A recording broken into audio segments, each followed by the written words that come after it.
In this video, we take a look at the latest XRP news. Will XRP be able to fly to the moon?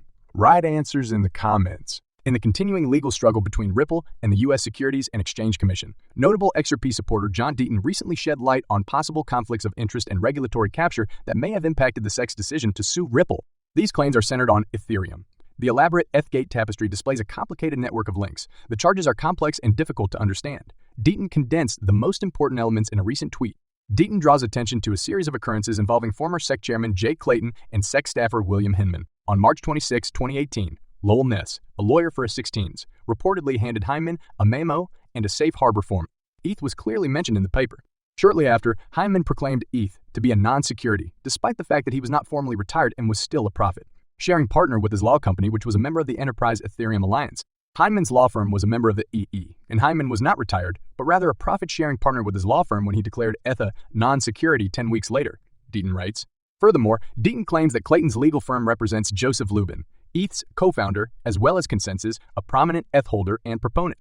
Another possible conflict is highlighted by Deaton, who says Clayton's firm also brokered the merger between Quorum and Consensus, using the Jeepman coin, a direct competitor to Ripple and XRP. Joe Grunfest's presence complicates things even further. Grunfest, according to Deaton, was an essential component of the aforementioned working group, and he had communications with Ethereum creators as early as 2014-2015.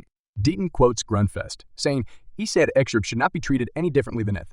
Grunfest suspected that the wholesale evacuation of Clayton, Hyman, Berger, and others was suspicious. He said there was no basis to file the complaint since XRP has been openly traded for 7 years, and that innocent people with no connection to Ripple would suffer the most. Regardless of the pleadings, Clayton decided to sue Ripple on his way out of the SEC. Clayton soon joined One River, which had already invested $1 billion on Bitcoin and Ethereum. In tying the story back to Hyman, Deaton says Hinman returned to his e-law firm $15 million richer after less than 3 years at the CC, and then later became partners at A16s with the same people who helped put that list together, asking for the safe harbor for ETH.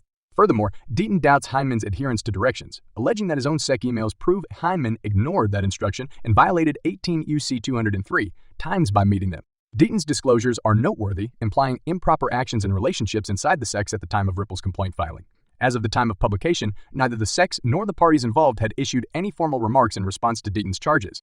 With the second deadline for the U.S. Securities and Exchange Commission's spot Bitcoin ETF set for the third week of October 2023, the focus is now on other key events affecting the crypto market. This might come up again at the forthcoming hearing in the context of the XRP lawsuit judgment, which classified token sales to regular customers as not securities. The Bureau of Economic Analysis is scheduled to issue the August Personal Consumption Expenditures (PC) price index data on September 29, 2023. On September 29, 2023, Ripple will hold the proper party in New York City. It will be a communal celebration of legal freedom as a result of the recent partial success in the SEC litigation. While the event has no direct influence on XRP demand and supply, it may have an impact on market mood. Furthermore, it is likely that the corporation would make no major announcements during the event. Ripple's chief legal officer, CLO, Stuart Alderoty, has joined the chorus of those expressing dissatisfaction with SEC Chair Gary Gensler's appearance before Congress. As Ripple continues its legal struggle with the Securities and Exchange Commission's SEC over the categorization of XRP, Alderoty examines Gensler's statements during the hearing, notably his evasive replies on the subject of securities under U.S. law. According to Alderoty, Gensler seemed to smugly evade question after question, which irritated numerous members of Congress. The Ripple CLO, on the other hand, emphasizes a specific moment when Reps. Richie Torres of New York's 15th Congressional District tried to put Gensler on the spot. Rep. Torres highlighted concerns throughout the hearing about the SEC's wide understanding of an investment contract, which seems to include whatever the agency sees proper. Torres especially questioned the SEC chair on its use of the concept to classify practically all cryptocurrencies as securities, a move that Ripple and Coinbase have strongly opposed. Rep. Torres cited a recent study by 6 prominent legal experts, including a Yale University professor, that found no Supreme Court judgment has ever treated a scheme without a real contract as an investment contract as an investment contract.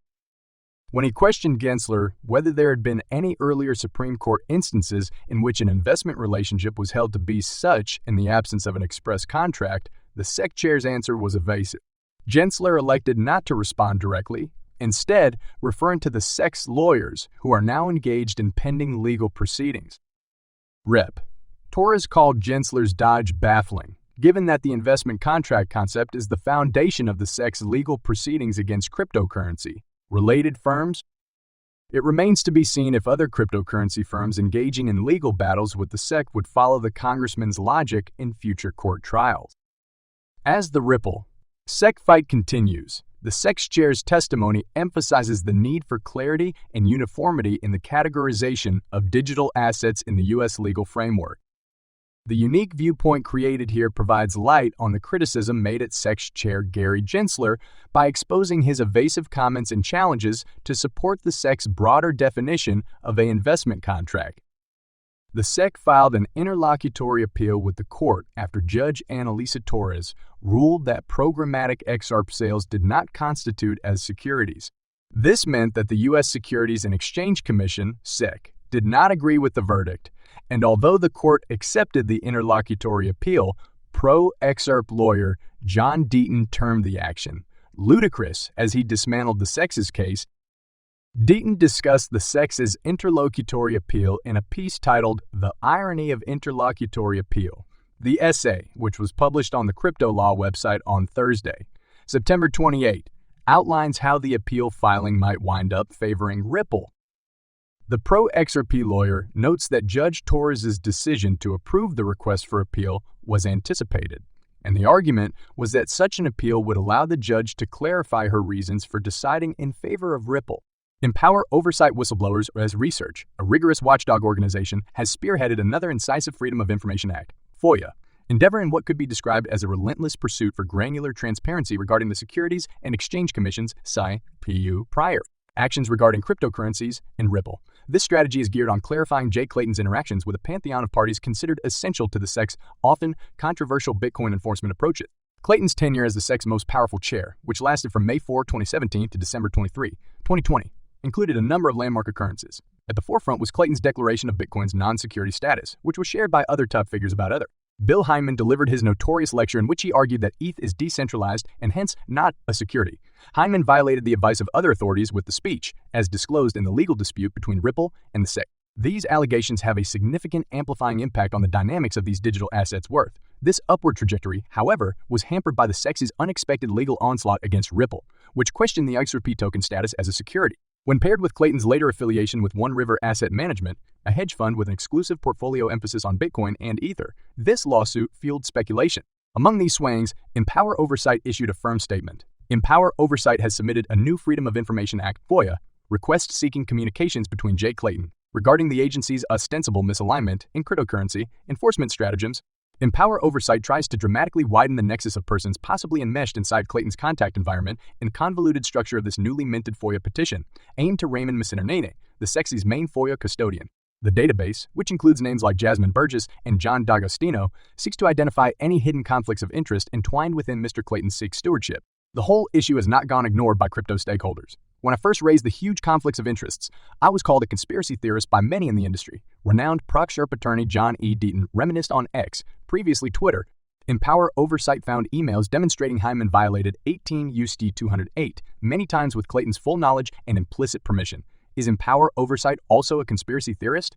Let's not forget, Clayton was the only commissioner to see and read the draft speech before it was delivered, Deaton said. Hyman did not transmit a copy of the letter to Hester Pierce. That's correct, crypto. Mom was not informed about the most important speech in crypto history. Ripple seems set to win a decisive victory in its legal fight with the U.S. Securities and Exchange Commission, SEC. As a result, the corporation just engaged a well-known lawyer to assist with that aim. James K. Fialon, a defense lawyer and former federal prosecutor, revealed on X, Twitter, that Rahul Mukhi would defend Ripple and its CEO Brad Garlinghouse in their current dispute with the SEC.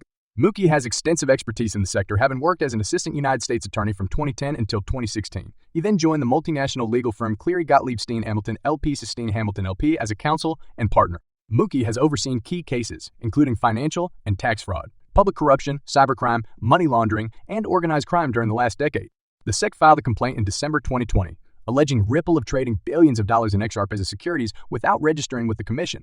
The intense struggle progressed through many phases throughout the years as both entities fired bullets at one another. However, Ripple seems to have a significant edge since, in July, a U.S. court found that the majority of its XRP sales did not represent an offer of investment contract.